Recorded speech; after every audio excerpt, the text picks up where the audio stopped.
numbers. Bad pass from Chalmers. Artest lobs it off. Nice pass. And Gasol's length able to finish. To me, they have one of the best passing catching front lines in recent memory. Gasol's an outstanding passer. Lamar Odom when he comes off the bench, and Bynum. They can pass, they can catch. Really fun to watch.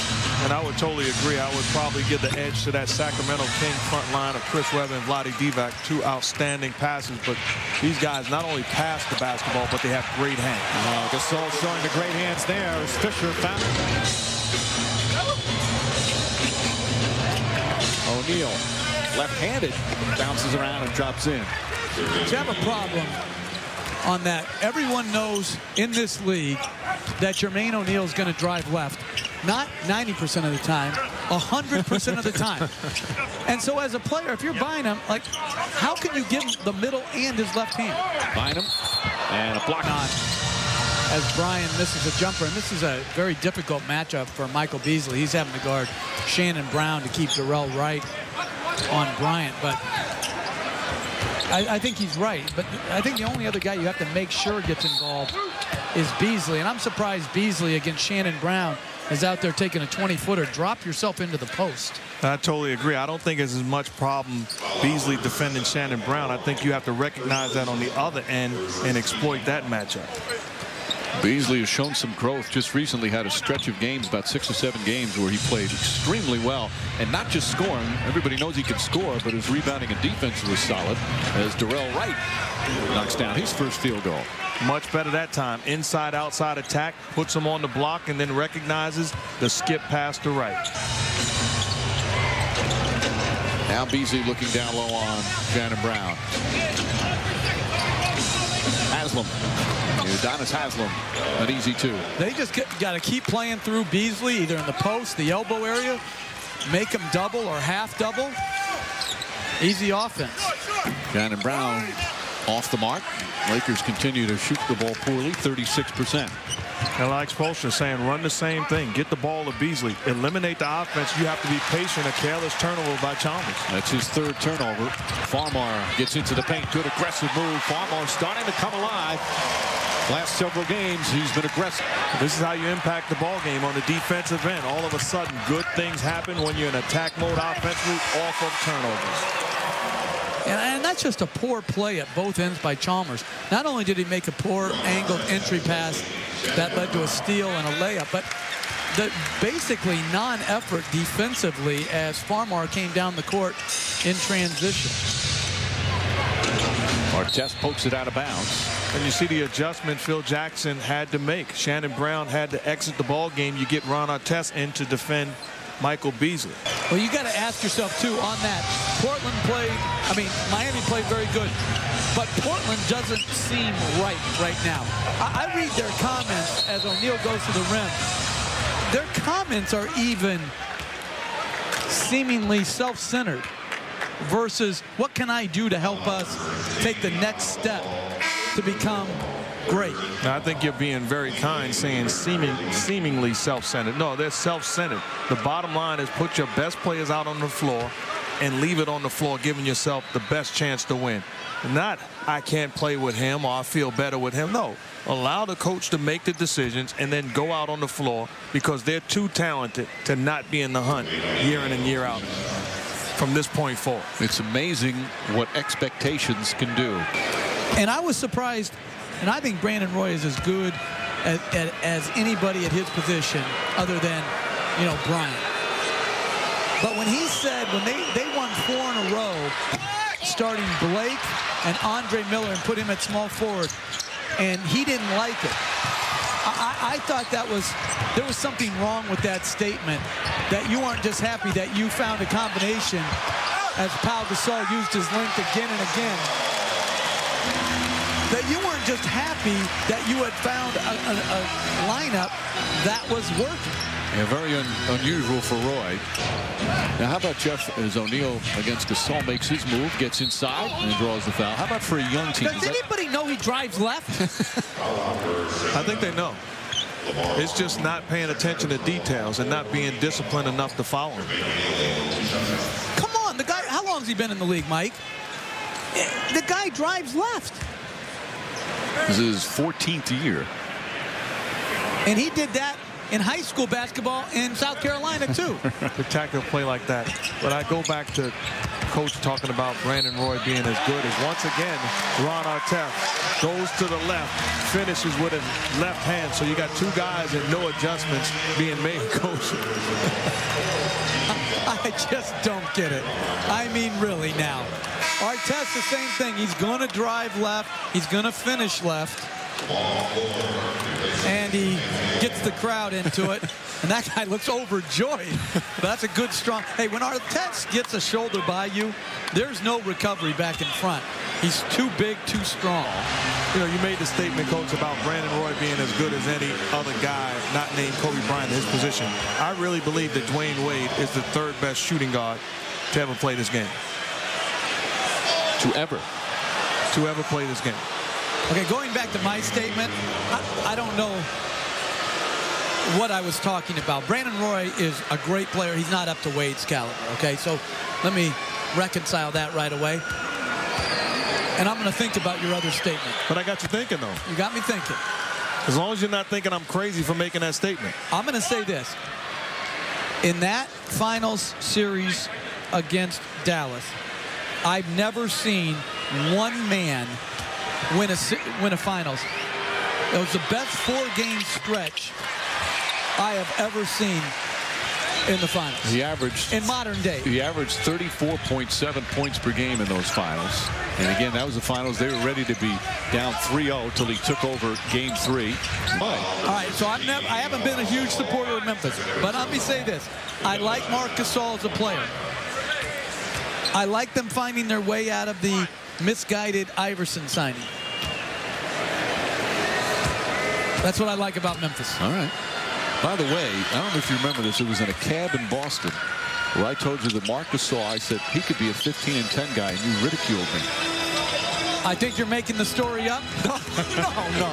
Yeah, I think you are, but I like Marc Gasol. He's tough. He's in shape. He can score. He rebounds. He guards his position. And his brother very proud of him as the Lakers lead by 5. Bryant putting good pressure. Bryant still can be such a great defender. Good screen from Haslam. Wade gets inside and finishes. Tough play from everybody involved as Wade gets his first field goal of the half. You know what I like, though? Two guys going at it. This is what the NBA should be, where best players have to guard the other best player. Bryant fighting. Haslam setting a good screen. That is not true. Where does strategy come into play? That should be a rule. Let me say this. You think when Jack was driving in, he said, well, I sure hope Quentin Richardson guards Kobe tonight. LeGore not only those 5 points, but the 4 rebounds. Wade spinning. Inside. Oh, strong move from Dwayne Wade. Third best all time. Amen, Mark Jackson. Clyde Drexler might have something to say about that. But wanting a foul.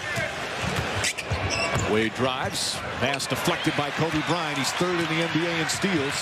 3-on-2. A wide open jump shot won't go. Artest blocked easily. And Fisher banks it in. Boy, they're letting him play here to start the third quarter. And if you're Dwayne Wade, you got to run back. You stayed down there at the whole end as the play kept going and going. That's unacceptable for a best player.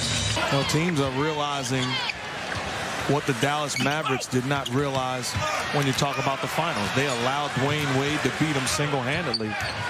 Once again, Wade just trotting back down the floor, but teams are forcing other guys to step up and win ball games.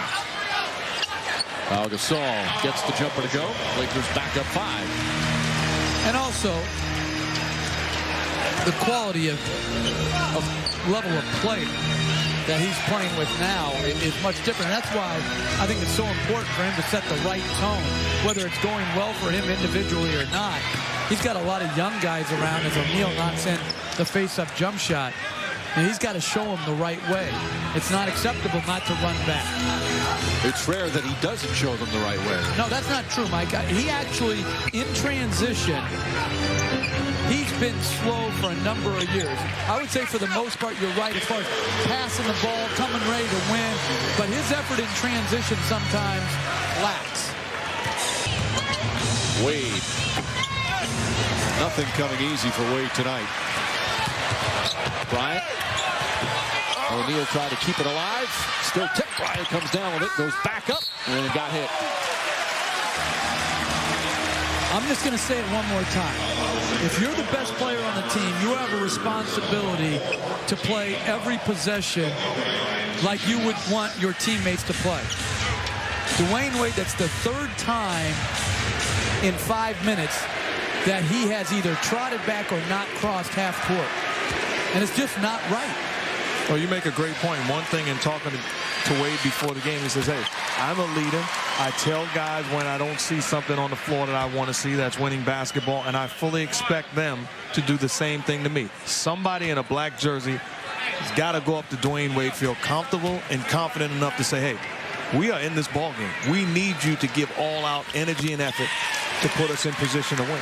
I'm about to hop over the scores table myself and just tap him on the shoulder and say, hey, and he knows this. I mean, if he watched the film, he would be disgusted with himself. It's +3. Wade to the basket, goes up to Gasol. Can't get it to fall. He thought he got fouled. I'll say this. They're laying both ways. They're letting him play, not calling a lot of the ticky-tack stuff. As we'll have a timeout. Kobe Bryant now with 14 points, Jeff. Well, here he's isolated against Wade. Balance is up. That's a big-time shot. That's not a foul, though. Both stars are looking for calls. They're not fouls. But he never gets to the free throw line. In fact, in 393 minutes, he's only taken one free throw. That was last night, and it was on a technical foul on George Karl of the Nuggets. So he's going to finally get to the line there.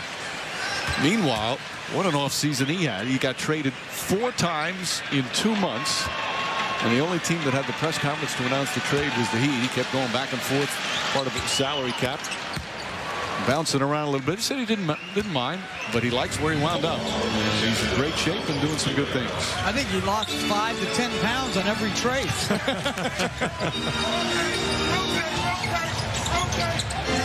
Brown travel.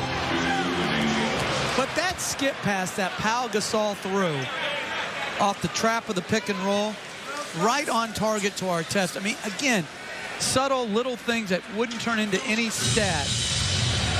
Then you understand why they're such an efficient offensive team. Sometimes it's code for, I got to drive these guys to milk every ounce of energy because we're just not talented enough. Hey, give Denver credit. They're a really fine team. Technical foul called on Lamar Odom.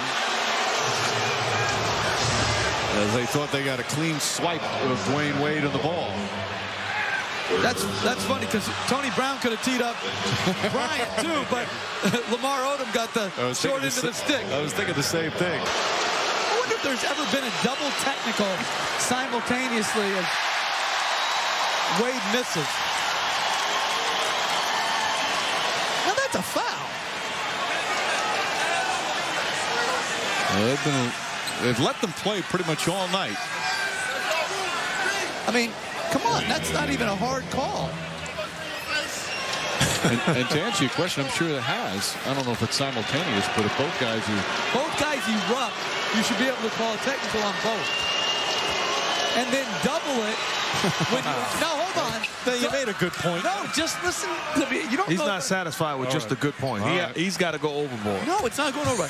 But when a guy obviously fouls him, let's say you're reviewing it after the game, there should be a double penalty for Lamar Odom right there. Like somehow, like fine him for complaining when you have no right. Bryant against Darrell Wright. Leans in, draws the foul, count it, and one.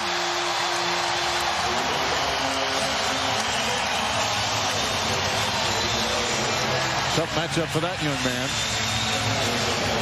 A tough matchup for anybody. This is just not right. No pun intended. Kobe Bryant, the ability, everybody get out my way. They're going to play me one-on-one. Gets the defender in the air, takes the hit, knocks down the jumper. Alley-oop to Wright. They're going to jump it up. They did the same thing in a game last week where right back cut off the high pick and roll, and he missed another dunk. What do you always say about the patient and the... The operation was success. The patient died. Miami Heat battling here on the road. The second game of a back-to-back. Third game of a 4-game West Coast trip. Alley-oop to Bynum.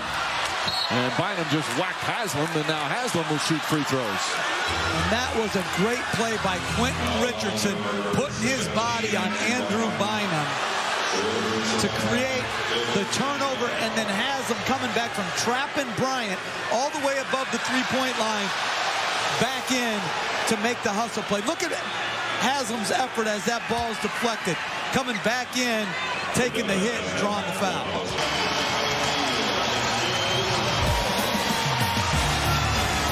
Kobe Bryant, mama, there goes that man. Dribble penetration, the circus shot over Jermaine O'Neal, gets the basket and the contact. Bryant, 13 big points in the fourth quarter. Outstanding job of sealing the deal. 2 minutes left, Lakers up 1. Don't you dare go anywhere.